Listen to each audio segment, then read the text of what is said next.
Aloha and welcome to Live at the Legislature, where each week during the legislative session, we give you a chance to hear directly from your state senators about what's going on here at the Capitol. With 3 weeks to go in the legislative session, the Senate is deep in conference, negotiating with their House counterparts on bills that will make the final cut. Joining us this morning is Senator Mike Gabbard, who chairs the Senate Committee on Agriculture and the Environment, represents the 20th District, which covers Kapolei, Makakilo, portions of Ewa, Kalailoa, and Waipahu. Aloha, Senator. Hello, Richard. Thanks for being here. Good to be here. I just, as a little bit of background, I got here at 4 o'clock this morning, basically because when you're coming in from the west side, things are so unpredictable, especially on Monday mornings. But I just wanted to mention that I was chair of the Energy Environment Committee for 7 years, and then also I was the chair of Water, Land, Agriculture for 1 year, and then this is my 3rd year as the chair of the Agriculture Environment Committee. So you bring a long history of a lot of experience in the area. Yeah. Okay, well, agriculture and the environment seems to be one of those workhorse committees. You do a lot of work, don't get a lot of fanfare. What were your priorities coming into this session? Well, basically, the top priorities have been single-use plastics and increasing local food production. Many people out there know that we spend about $3 billion every single year importing 85 to 90% of our food, which makes absolutely no sense. And the reason why it doesn't make any sense is we have over 800,000 acres of ag land that is not being used. And so what we really need to do is step up to the plate and increase our local food production, especially with the goal of doubling our local food production. We need to put more resources. And give you an example, the state budget passed on March 27th, and the Department of Agriculture got 0.31% of the total budget. I said 0.31%, so like not even 0.5% of the total budget went to the Department of Ag. So that really needs to change, and so I'm hopefully that's going to change soon. One of the bright spots is that on Senate Bill 491 last week that passed, it restored 9 positions to the Department of Ag that had been previously cut from the budget. And so one of my priorities as the chair of the Agriculture and Environment Committee is to encourage young people, actually all people, to consider farming as a profession. And it's a problem that we face not only here in Hawaii, but also on the mainland. And one of the issues exacerbating that problem is that on the mainland, the average age of farmers is 58. In Hawaii, 64. So we have to, if we're serious about this, we need to be doing something about that particular problem. I'm working with a guy named Sean Kamita out at Waipahu Intermediate School, the Future Farmers of America. The students have shown some interest in putting together a PSA and also doing some digital ads that will hopefully entice young people to consider farming. We may not convince them to be farmers, Richard, but at least I want it to be part of the conversation. And one of the things that I tell young people every opportunity I get when I speak with them is that farming is a noble profession because you are serving your community, you're serving your state in a very vital issue, and it is no less noble than being a doctor or a lawyer. So yeah, those are my priorities. Well, now that we're getting into the conference, have those changed? Have your priorities changed or been refocused by what's still on the table? No, I think plastics, in terms of what we're going to be focusing on in conference, is plastics and also a hemp bill. And so Senate Bill 522, and I think many people are beginning to realize the importance of doing something about our plastic problem, because it hurts our environment, it hurts our oceans, human health, all kinds of things. And a couple months ago, the Greenpeace organization, they had their ship Arctic Sunrise that came into Honolulu Harbor, and I went and paid them a visit, and they'd just been through the big garbage patch on the way over here, right? You've heard about that, yeah. And talked to the captain, talked to the crew, and they were, actually they did a day trip over to Kaho'olawe. They came back a couple days later, Richard. They had 2.5 tons of garbage that they'd picked up off the beaches of Kaho'olawe, and much of that was plastic. So we really have to do something about it. Now, the good news is that 4 counties in Hawaii, all 4 counties, have already passed a ban on plastic checkout bags, and then Maui and Hawaii counties have also banned polystyrene containers. And so on this particular bill, SB 522, I work with the Surfrider Foundation to phase out single-use plastic beverage bottles, utensils, stirring sticks, polystyrene foam containers, and also straws. So the bill passed through the Senate. When it got to the House, they turned it into a plastic source reduction working group to study the issue.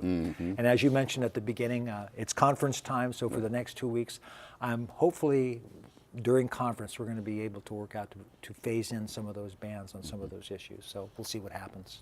Do we have alternatives for those products? I mean, because I know that you get a lot of pushback from the food service industry, for example. We do.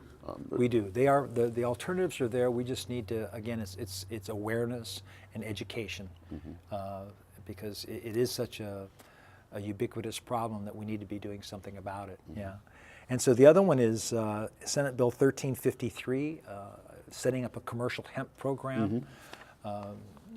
It was actually in December 14th, 1999, when Governor Cayetano proclaimed that day as Hawaii Industrial Hemp Day. And then, as government does from time to time, it fell asleep for 15 years. And I introduced a bill in in 2014 that set up a study on hemp. And then actually there were 3 more bills that passed into law, setting up a pilot program, a 5-year pilot program, allowing our farmers here to grow hemp. 25,000 different products come from industrial hemp, 820 million annual retail sales. It's a real boon. Aloha shirt made out of hemp. I brought my visual aid here. This briefcase is made out of hemp, and then of course I've got the hemp seed, hemp proteins, hemp tincture oils, all kinds of things. And so I'm hopeful that this would be the 5th bill that passes that would set up the commercial hemp program. And so what this bill does, it allows farmers to bring in hemp seed from licensed growers on the mainland. And then it also increases, right now with the pilot program, you're limited to 10 acres. So that you'd get rid of the 10-acre limit. So by doing that, I just really think that this is something that's going to take off in Hawaii. I met recently with a guy who's going to set up a $50 million processing plant here on Oahu, where all the farmers start. We won't have to ship off our hemp to the mainland, right? So looking forward to that. Well, we're looking forward to learning more about that and watching your bills. Thank you for being here this morning. Thanks for waking up at 4 o'clock and coming in and beating traffic. Thank you for joining us this morning, and we'll see you next time, live at the Legislature.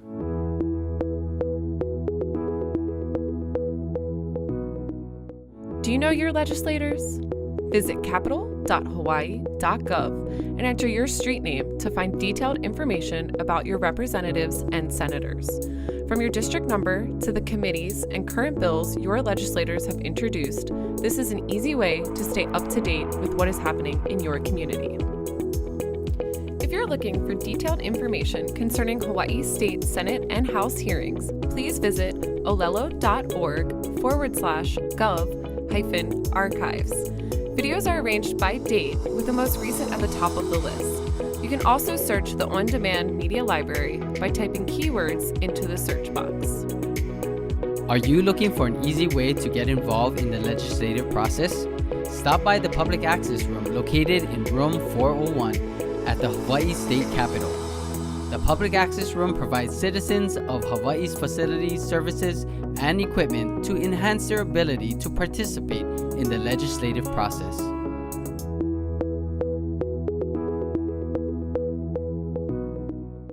Aloha and welcome to the House's segment of Live at the Legislature, where every week we sit down with members of the House of Representatives to talk about issues, priorities, concerns, and legislation moving through the halls of the state capitol.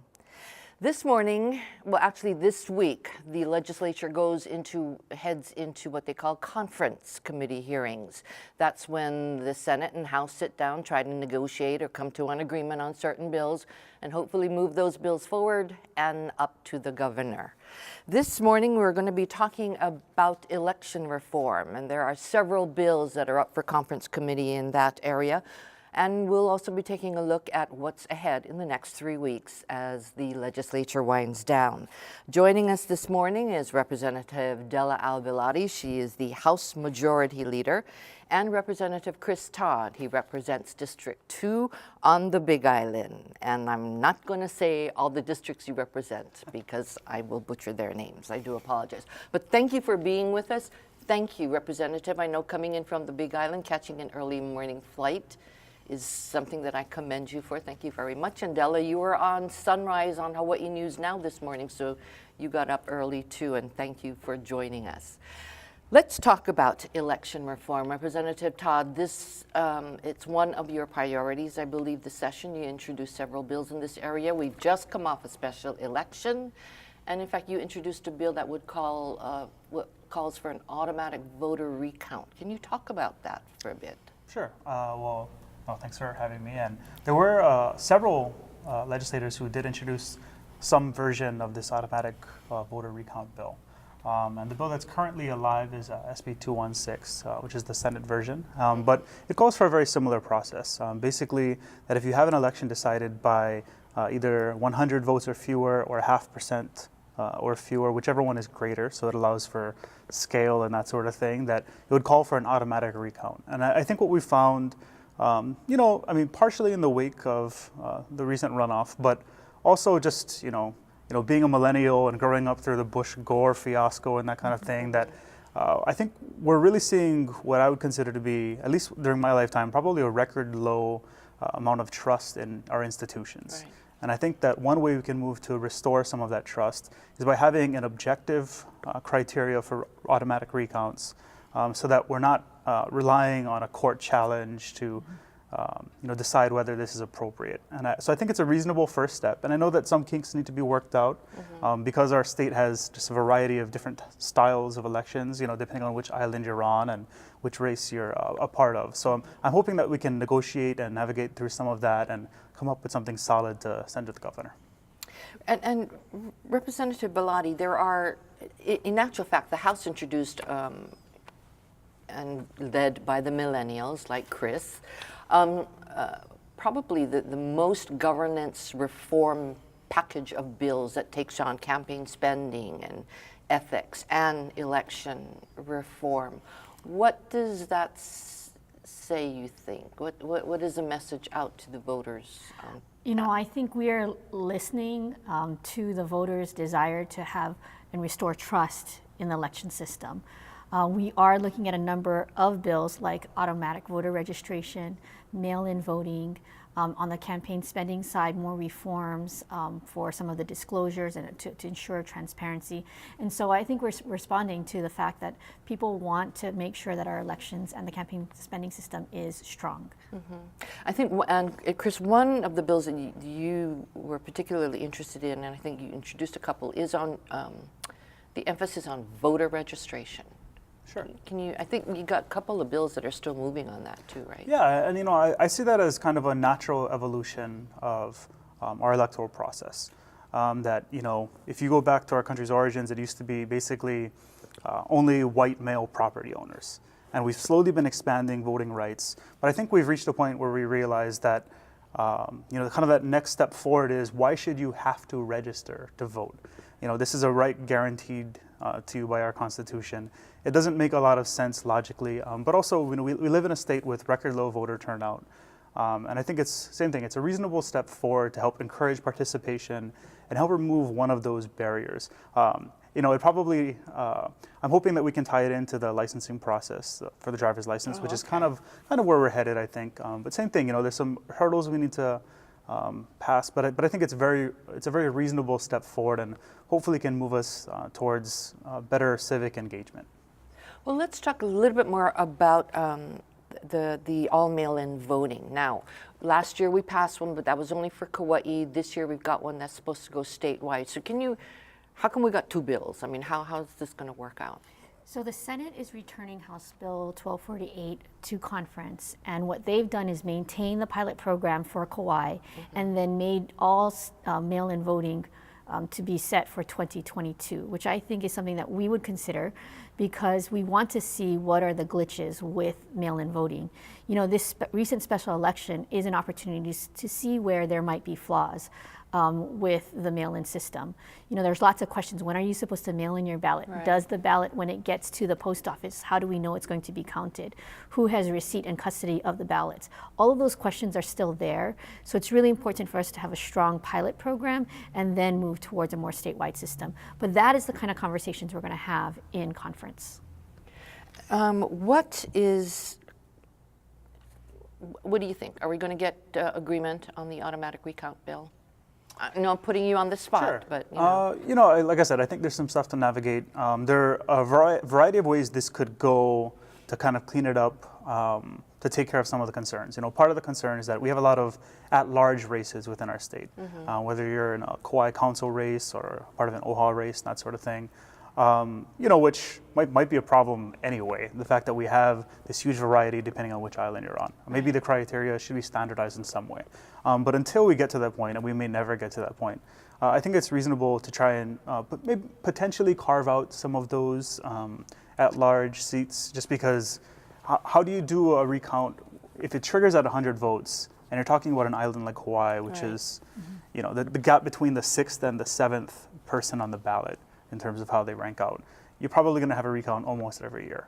So I do understand that there's some concerns on that end, but I'm hoping that doesn't, we don't throw the baby out the bathwater, and that there's a reasonable compromise we can move forward with. Well, I've got 45 minutes left. It is 45 seconds. 45 seconds. Oh, thank God, not 45 minutes.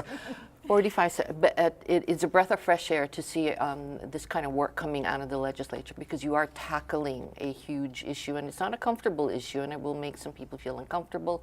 But I think it's a great job. 26 seconds, what else can we look forward to this week? We are going to be passing, I think, and hopefully addressing kupuna care issues, as well as funding for community colleges. Lots of things are in conference, so we have 3 more weeks to go, but I think we're going to have some good products coming out of this session. Okay, great. I'm sure we will. Thank you, too, for joining us. Thank you for getting on a plane early in the morning. Thank you for getting up and driving all the way from Makiki into town.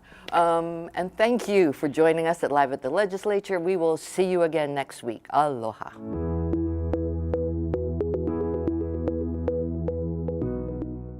Do you know your legislators? Visit capital.hawaii.gov and enter your street name to find detailed information about your representatives and senators. From your district number to the committees and current bills your legislators have introduced, this is an easy way to stay up to date with what is happening in your community. If you're looking for detailed information concerning Hawaii State Senate and House hearings, please visit olelo.org/gov-archives. Videos are arranged by date, with the most recent at the top of the list. You can also search the on-demand media library by typing keywords into the search box. Are you looking for an easy way to get involved in the legislative process? Stop by the Public Access Room located in room 401 at the Hawaii State Capitol. The Public Access Room provides citizens of Hawaii's facilities, services, and equipment to enhance their ability to participate in the legislative process.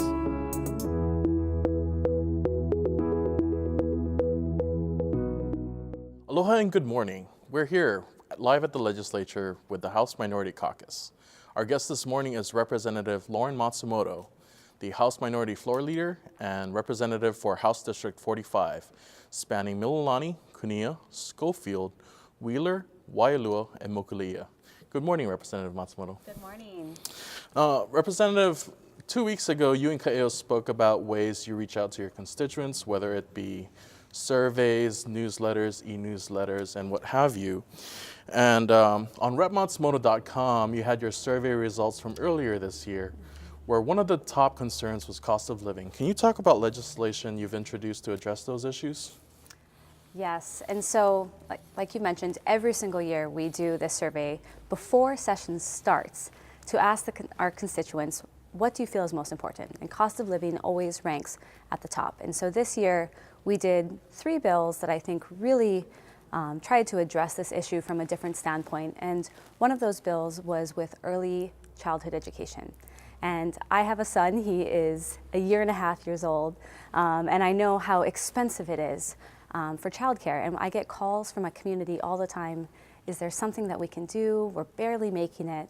And so we introduced a bill this year that would provide tax credits for businesses that provide childcare within their business area. And that's so important because Hawaii has one of the highest childcare costs in the nation.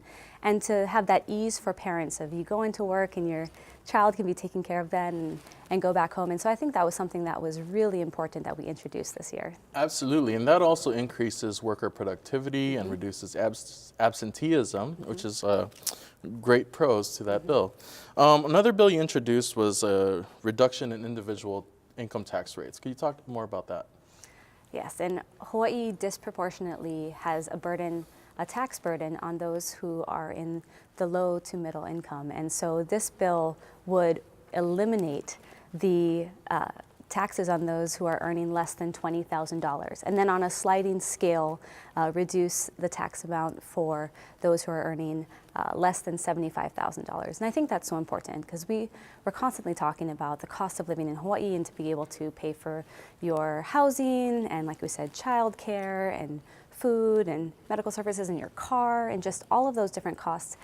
This bill would have provided more money in people's pockets and those who really, really need it. Right, Hawaii does have one of the highest tax burdens in the nation. You also introduced a bill that exempted certain items from the general excise tax. Can you elaborate on those items and why you thought it would be important to introduce this bill? This was the bill that I think I was the most excited about. And I'll be honest, I've introduced this bill for the last 4 years, but I do it because it's really, really, really important. And so many other states do it. For food, it would be food only that you get in the grocery store. So it wouldn't be in the restaurants or prepared food, but food in the grocery store for those who really need it. And 32 states, including DC, already do this. And that's something that we said, is really, really important for those who are just living paycheck to paycheck. The other area of this bill would also be eliminating the tax on medical services. This is also a necessity. And Hawaii taxes our medical services. And 41 other states do not tax medical services. And so this is something that I thought was really, really important. And the last component of this bill was eliminating tax on feminine hygiene products. And so this is something, whenever we get requests to make donations for different women's shelters, that's the item that is most requested. And so we felt that that was a good thing to add into the bill. And so those, like I said, who are living paycheck to paycheck, having your food, having your medical services and feminine hygiene products not taxed is something that will really help the people of Hawaii. And I was disappointed none of these bills actually got a hearing. I would have loved to have had the opportunity to have people have public input because I felt like this was another way to attack the living wage issue. You know, we heard the minimum wage bill, but we didn't hear these other bills that I thought would really help to, hit all points to help people in Hawaii. And Representative, thank you so much for your creative approaches to attempt to resolve our ongoing issues here in Hawaii. Now, as one of the co-conveners for the Women's Legislative Caucus, later this week on Thursday, you have an Easter basket donation drive. Will you tell us more about that? Yes, and so like I mentioned, when we get requests, the feminine hygiene products is the #1 issue that we need. But what's been really great is for the last 7 years, I have been able to lead this Easter basket drive. And this drive has been around for almost 20 years. And what it does is it provides a really fun way to give necessities to our different women's shelters and with IHS, Salvation Army, and PACT. And these women are on hard times, are houseless, or have been unfortunate victims of domestic violence. And so the entire House and Senate participates. And if those who are watching want to also donate, you have until this Thursday, and you can drop off items in my office in room 315. And it's just a great way. Every year the House and the Senate really comes together, and we have about 150 to 180 Easter baskets put together for these women and families. And so it's something that's, I think, just a great outreach. A fun little fact is every year we get to vote on and we choose a Easter bunny and an Easter chick they're going to be one of our legislators. So come on down on Thursday at 1:45 to the front foyer if you want to see who has been selected to be our Easter Bunny and Easter chick. How exciting and Yes. mysterious. Yes. So types of items you're looking for are things for the bedroom, kitchen, cleaning supplies, other necessities. Yeah. Thank you so much for putting that together. And later this month, you also participate in Peter's Prom annually. Can you tell us more about Peter's Prom, who it helps, and what it does? Peter's Prom is such a great event.